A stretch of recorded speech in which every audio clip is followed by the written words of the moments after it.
दोस्तों, संविधान सीरीज की इस एक और वीडियो में आपका बहुत बहुत स्वागत है। आज की इस वीडियो में मैं आपको बताऊंगा भारतीय संविधान की कुछ विशेषताओं के बारे में। दोस्तों, ये बात आप जानते हैं कि भारतीय संविधान के कई ऐसे तत्व हैं जो विश्व के अन्य देशों के संविधानों से लिए गए हैं, लेकिन इन विशेषताओं को पढ़ने के बाद आपको पता चलेगा कि भारतीय संविधान अन्य देशों के संविधान से किस तरह अलग है। इस तरह भारतीय संविधान की एक अलग पहचान है पूरे विश्व के अंदर। तो क्या है ये विशेषताएं?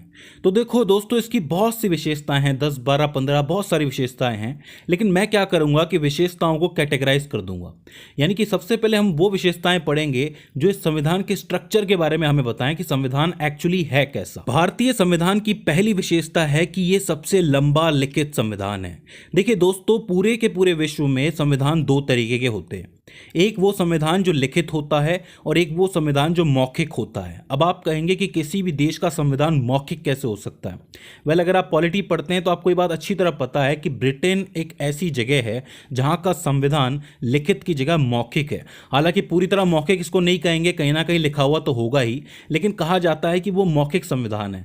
वहीं आप बात करोगे अमेरिका और भारत जैसे देशों की, तो यहाँ पे लिखित संविधान चलता है, यानी कि हर चीज यहाँ पे लिख के एक डॉक्यूमेंट में दी गई है जिसको हम संविधान कहते हैं। तो पूरे विश्व में सबसे लंबा लिखित संविधान भारत का ही है। अब इससे मेरा क्या मतलब है? देखिए, जब संविधान बना था तो उस वक्त संविधान में 395 अनुच्छेद यानी कि 395 आर्टिकल थे, 22 भाग थे और 8 अनुसूचियां थी। लेकिन आज के समय में वो अनुच्छेद 450 हो चुके हैं और अनुसूचियां बढ़ के 12 हो चुकी है। हालांकि मूल रूप से जो आर्टिकल हैं वो 395 ही हैं। ये जो बाकी जो बढ़ गए हैं उनको तो पार्ट करके यानी कि ABC के रूप में जोड़ा गया है, लेकिन लिखा गया है, तो इसका मतलब वो लिखित ब्यौरा बढ़ गया। तो इन्हीं वजहों की वजह से ये बहुत ही लंबा लिखित संविधान है। अब आप ये पूछेंगे कि हमें इतने लंबे लिखित संविधान की जरूरत क्या है, इसके क्या कारण है? तो देखिए, इसके बेसिकली 4 बड़े कारण हैं।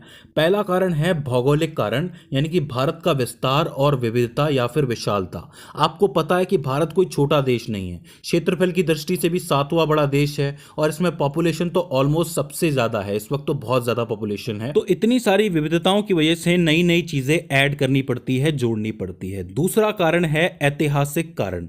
ऐतिहासिक कारण में उदाहरण ले लो 1935 का एक भारत सरकार का अधिनियम, शासन अधिनियम, जो कि बहुत विस्तृत था। उसमें ऑलमोस्ट 200 से ज्यादा, ऑलमोस्ट 250 प्रावधान थे जिन्हें उठा के नए संविधान में लिखा गया था। यह शासन किस तरह होगा, प्रशासन किस तरह होगा, ये सारी की सारी चीजें इसके अंदर थी। इन सभी प्रावधानों को ऐड किया गया संविधान के अंदर, इसलिए बहुत बड़ा लिखित ब्यौरा बन गया। इसके बाद तीसरा कारण आता है केंद्र और राज्यों के लिए एकल संविधान। अब देखिए, USA जैसे कुछ देश हैं जहां पे राज्य के लिए अलग कार्यवाही चलती है और पूरे देश के लिए, संघ के लिए अलग कार्यवाही चलती है। आपको पता है न्यायिक व्यवस्था वहां अलग अलग है, लेकिन यहां पे क्या है कि राज्यों और केंद्र के लिए एक ही संविधान चलेगा, एकल संविधान। तो उसके लिए कई बार कई अमेंडमेंट्स भी करने पड़ते हैं। तो वो अमेंडमेंट्स जो होते हैं वो चीज़ों को बढ़ाते ही हैं। मैंने अभी आपको बताया कि काफ़ी सारे आर्टिकल्स बढ़ गए, ऐड किए गए, ये अमेंडमेंट का ही नतीजा है। इसके बाद आता है चौथा कारण। चौथा कारण क्या है? संविधान सभा में कानूनी विशेषज्ञों का प्रभुत्व या कानूनी दिग्गजों का दबदबा। अब देखिए, ये बड़ी इंटरेस्टिंग सी बात है। आपने देखा होगा कि मैंने आपको एक वीडियो पढ़ाई थी मौलिक अधिकार वाली। मौलिक अधिकार के अंदर आपने रीट्स के बारे में पढ़ा होगा। मैंने 5 रीट्स आपको पढ़ाई थी। ये रीट जो है ये टोटल न्याय व्यवस्था के अंदर आती हैं, लेकिन उसके बावजूद ये आपको जिक्र कहां मिलेगा? संविधान के अंदर मिलेगा, क्योंकि संविधान बनाने वाले ज्यादातर लोग जो थे कानून से संबंध रखते थे, लॉ संबंधी लोग थे। ठीक है, तो इस वजह से ये बहुत बड़ा है। तो ये इसकी पहली विशेषता है। दूसरी विशेषता है विभिन्न स्रोतों से विहित। इसका मतलब ये है कि संविधान जो है इसमें काफी सारी चीजें काफी सारे सोर्सेस से आई है। कुछ सोर्सेस जो हैं वो आंतरिक हैं और कुछ बाहरी हैं। बाहरी मतलब अन्य देशों से, जैसे कि अमेरिका और ब्रिटेन, मतलब इन जगहों से हमने बहुत सारी चीजें हैं जो अपने संविधान में शामिल की है। इसके बावजूद एक बार डॉक्टर BR अंबेडकर ने अपनी स्पीच में कहा था कि भारत के संविधान का निर्माण विश्व के विभिन्न संविधानों को छानने के बाद किया गया है और मुझे इस बात का गर्व है। ये बहुत अच्छी बात है कि अच्छे अच्छे संविधानों से अच्छी अच्छी चीजें निकाली गई हैं और उसके बाद हमारे संविधान में जोड़ी गई हैं। है। लेकिन यहाँ पे एक चीज़ दिक्कत ये देती है कि कुछ लोग कहते हैं कि हमारा संविधान उधार का संविधान है या फिर चेपा हुआ संविधान है, क्योंकि संविधान का दार्शनिक भाग जो है वो अमेरिका और आयरलैंड से आया है, राजनीतिक भाग जो है वो ब्रिटेन से आया है, और बाकी के कुछ ऐसे प्रावधान हैं जो कनाडा, ऑस्ट्रेलिया, जर्मनी, यूएसएसआर जो कि अब रशिया है, फ्रांस, दक्षिण अफ्रीका, जापान इत्यादि इत्यादि देशों से आया है। लेकिन मैं एक चीज़ आपको बता दूं कि जब संविधान बनाने वाले जो निर्माता थे उन्होंने संविधान बनाया तो भले ही उन्होंने बाहर से चीज़ें ली हों, लेकिन भारत के हिसाब से उनको सेट भी किया था, भारतीय आवश्यकताओं के हिसाब से, और उनकी विसंगतियों को भी दूर किया था। ऐसा नहीं है कि हमने किसी संविधान से कोई चीज़ ली वो सही ही है, कभी कभी गलत भी होती थी तो वो चीज़ हटाई भी है। तो 2 साल से ज़्यादा का वक्त लगा था संविधान बनने के लिए, तो उसमें बहुत मेहनत लगी थी। तो हम इसे उधार का संविधान नहीं कहेंगे, हम इसे गर्व से अपना संविधान कहेंगे, जिसे हमारे विकास के लिए बनाया गया था। तो ये थी दूसरी विशेषता। अब बात करते हैं तीसरी विशेषता की, जो कि है नम्यता एवं अनम्यता का समन्वय। देखिए, नम्यता का अर्थ होता है लचीला और अनम्यता का मतलब होता है कठोर, यानी कि लचीला और कठोर का समन्वय, मिक्सचर। इसका मतलब यह है कि हमारा संविधान ना तो ज्यादा लचीला है ना ज्यादा कठोर है। जब आप बात करते हो कठोर संविधान की तो वो अमेरिका है। अमेरिका में नया कानून लाने के लिए बहुत बड़ी प्रक्रिया फॉलो करनी पड़ती है और बहुत मुश्किल होता है, क्योंकि वहां पे संघ और राज्य के लिए न्याय व्यवस्थाएं अलग अलग है, तो इसीलिए वहां पे बहुत मुश्किल रहता है। और जब आप बात करते हैं लचीलेपन की तो वहां ब्रिटेन का एग्जाम्पल सही बैठता है कि वहां पे नया कानून लाना बिल्कुल आम कानूनों की तरह ही है, कि आप आम कानून जैसे लेके आते हैं वैसे ही नया कानून लागू कर सकते हैं। लेकिन जब आप बात करते हो भारत की तो यहाँ पे दोनों का समन्वय बैठता है, यानी कि मिक्सचर बैठता है। कैसे बैठता है? जैसे सरकार को एक नॉर्मल कानून लेके आना है तो संसद में एक मामूली बहुमत से कानून लाया जा सकता है, तो ये तो लचीलापन हो जाता है। लेकिन कभी कभी क्या होता है कि उसमें राज्यों की सहमति भी चाहिए होती है, यानी कि आप संसद में तो बहुमत लेंगे ही, बाकी जितने भी टोटल राज्य हैं आपके देश में उसमें से आधे से ज़्यादा, मतलब 50% से ज़्यादा राज्यों की सहमति होनी चाहिए, तभी कोई विशेष कानून आएगा। आम कानून तो सीधे सीधे आ जाता है, लेकिन विशेष कानून कठोर रूप से आता है। इसीलिए मैंने कहा था कि ये लचीला और कठोर का समन्वय है, मिक्सचर है। तो ये वो पहली 3 विशेषताएं हैं जो आपको भारत के संविधान का स्ट्रक्चर बताती है। कैसा स्ट्रक्चर है? पहला है कि वो लंबा और लिखित है। दूसरा क्या है कि वो विभिन्न स्रोतों से विहित है, मतलब अलग अलग सोर्सेज से बना है वो। और तीसरा ये है कि वो कठोर भी है और लचीला भी है। दूसरी कैटेगरी में वो विशेषताएं आती हैं जो नागरिकों के लिए बड़े काम की है, मतलब वो विशेषताएं नागरिकों के लिए स्पेशली काम की होती हैं। उसमें से पहली है मौलिक अधिकार। अब अगर आप संविधान का भाग 3 देखोगे, वहां पे अनुच्छेद 12 से 35 तक में सारे मौलिक अधिकार दे रखे हैं, जो कि 6 मौलिक अधिकार आपके सामने हैं। ये सारे अधिकार एक आम आदमी को मिलते हैं, एक आम नागरिक को मिलते हैं, जिससे वो अपना विकास कर सके और आगे बढ़ सके। अब इसमें स्वतंत्रता भी है, समता भी है, सारी चीजें हैं इसके अंदर। इन मौलिक अधिकारों को देने के उद्देश्य क्या है?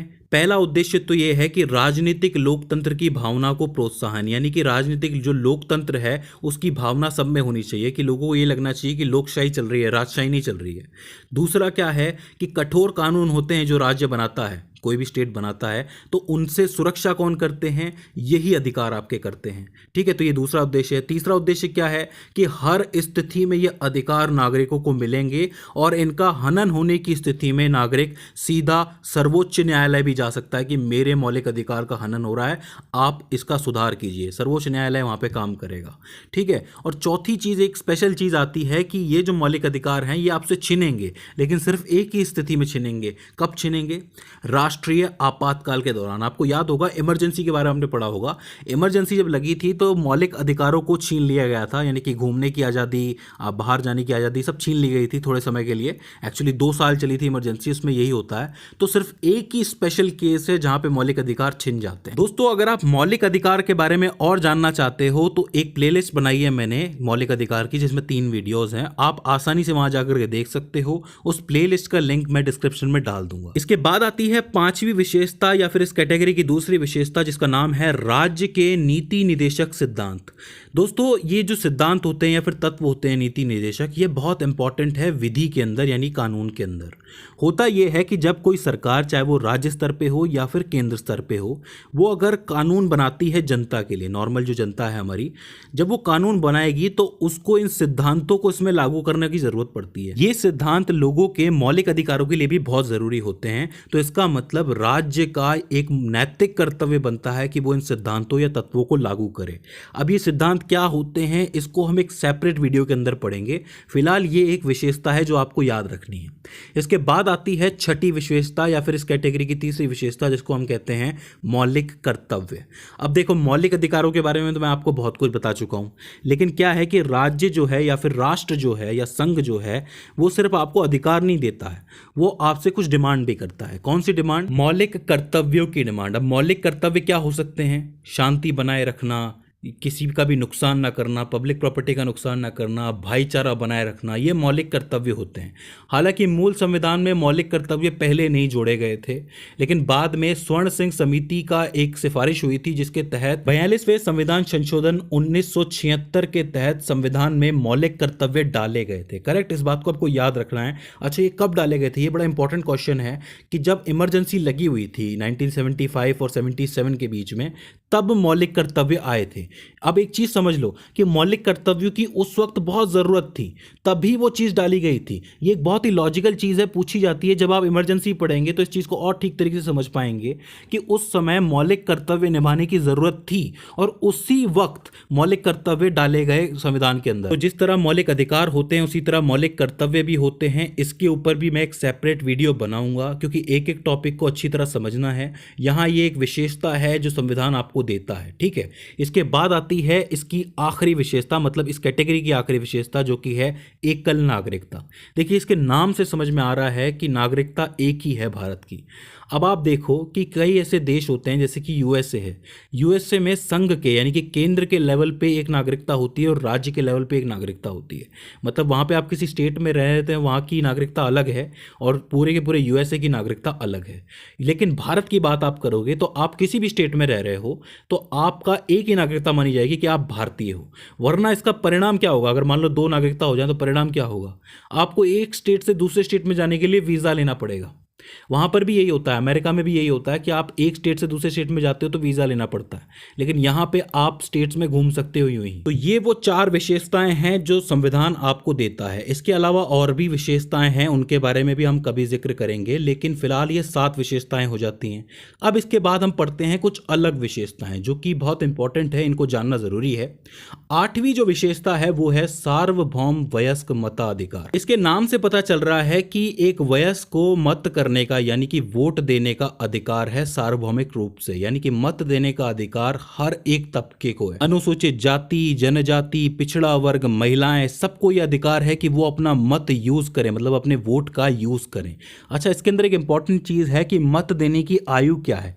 देखिए दोस्तों, शुरुआत में जब ये आयु तय की गई थी तो वो आयु 21 वर्ष थी, लेकिन 61वें संविधान संशोधन के बाद ये जो आयु है ये घटा के 18 वर्ष कर दी गई कि 18 वर्ष के बाद एक व्यक्ति मत कर सकता है, ठीक है, मतलब वोट कर सकता है। तो इस चीज को आपको याद रखना है। कौन सा संविधान संशोधन? 61वां। इस चीज को अच्छी तरह याद रखना, ठीक है। तो ये 8वीं विशेषता है, सार्वभौम वयस्क मताधिकार। इसके बाद आती है 9वीं विशेषता जिसको हम कहते हैं एकीकृत व स्वतंत्र न्यायपालिका, यानी कि फ्री जुडिशरी। अब इसका मतलब क्या है? दोस्तों, हम जानते हैं कि हमारे देश में जो न्यायपालिका है वो कैसे काम करती है। सबसे ऊपर सुप्रीम कोर्ट, फिर हाई कोर्ट, फिर डिस्ट्रिक्ट कोर्ट, फिर वो छोटे छोटे कोर्ट्स जो आते हैं, ठीक है। तो मतलब इस तरीके से सिस्टम चलता है। अब ये जो न्यायपालिका है ये स्वतंत्र है संसद से, यानी कि संसद का इस पर कोई दबाव नहीं है, ये स्वतंत्र रूप से अपने फैसले लेती है। ये न्यायपालिका कहाँ से ली गई थी? अमेरिका से ली गई थी। तो जो ये न्यायपालिका है ये स्वतंत्र भी है और एकीकृत भी है। इसका क्रम आप देख चुके हैं, supreme court, high court, district court. तो ये 9वीं विशेषता हमें देखने को मिलती है।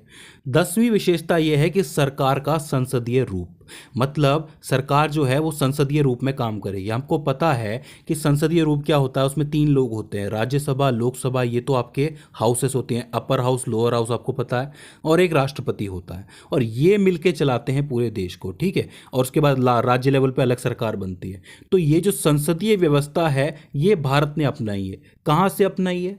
ब्रिटेन से अपनाइए। अब दोस्तों, अगर आप संसदीय व्यवस्था के बारे में और अच्छी तरह जानना चाहते हैं तो मैंने ये वीडियो बनाई हुई है। इस वीडियो का लिंक मैं नीचे डिस्क्रिप्शन में डाल दूंगा। आपको अच्छी तरह समझ में आ जाएगा कि राष्ट्रपति, प्रधानमंत्री, मंत्रिपरिषद किस तरीके से ये लोग एक दूसरे के साथ काम करते हैं। प्लीज जाकर के देख लीजिए। इसके बाद आती है 11वीं विशेषता संविधान की, जो कि पूरे विश्व में किसी देश के पास नहीं है, सिर्फ भारत के संविधान के पास वो विशेषता आपको मिलेगी, जिसको हम कहते हैं त्रिस्तरीय शासन व्यवस्था। अब ये क्या है? देखिए दोस्तों, दो स्तर पे हमारे यहाँ पे सरकार बनती है, ये बात तो हम जानते हैं। कौन से स्तर हैं? केंद्र स्तर और राज्य स्तर, ठीक है। लेकिन 1992 के 73वें व 74वें संविधान संशोधन के तहत स्थानीय या पंचायती राज को संवैधानिक बनाया गया। मतलब ये जो पंचायती राज है, ये तीसरे स्तर की सरकार है हमारे देश के अंदर, यानी कि केंद्र और राज्य के बाद आता है पंचायती राज। ये जो संविधान संशोधन है, आपको याद रखना है 73वां और 74वां कौन सा साल है? 1992। तो ये वो 11वीं विशेषता है जो पूरे विश्व में किसी के पास नहीं है। सारे विश्व में सिर्फ दो स्तर की सरकारें चल रही हैं, यहाँ 3 स्तर की सरकारें हैं। इसके बाद आती है 12वीं विशेषता, जिसको आप अच्छी तरह जानते हैं, धर्मनिरपेक्ष या पंथ निरपेक्ष। दोस्तों, मौलिक अधिकारों में मैंने आपको बताया था कि एक व्यक्ति का धर्म हो सकता है, लेकिन पूरे राष्ट्र का या संघ का कोई धर्म नहीं होता है, कोई पंथ नहीं होता है। तो इसका मतलब ये है कि जो राष्ट्र है वो किसी भी व्यक्ति के धार्मिक मामले में हस्तक्षेप नहीं करता है। तो पूरा राष्ट्र क्या हुआ? पंथ निरपेक्ष हो गया। इसके बारे में मैं आपको पूरी तरह समझा चुका हूं। मौलिक अधिकारों के अंदर हर चीज़ मैंने आपको बताई है कि धार्मिक आधार पे आप किसी के साथ भेदभाव नहीं कर सकते और आप किसी को स्पेशल पदवी नहीं दे सकते। करेक्ट? तो दोस्तों, ये हो जाती हैं 12 विशेषताएं। अब ऐसा नहीं है कि हमारे संविधान में सिर्फ 12 ही विशेषताएं हैं, इसके अलावा भी बहुत हैं, 15-20 हो सकती हैं, कई हो सकती हैं, लेकिन ये 12 बहुत महत्वपूर्ण विशेषताएं हैं जिनसे प्रश्न बनते हैं। तो दोस्तों, मैं उम्मीद कर रहा हूं कि ये वीडियो आपके लिए हेल्पफुल साबित रही हो। इसके बाद भी इसके अंदर कोई कंफ्यूजन आती है तो आप हमें कमेंट सेक्शन में पूछ सकते हैं। सो फ्रेंड्स, आज की इस वीडियो के अंदर बस इतना ही। See you in the next one.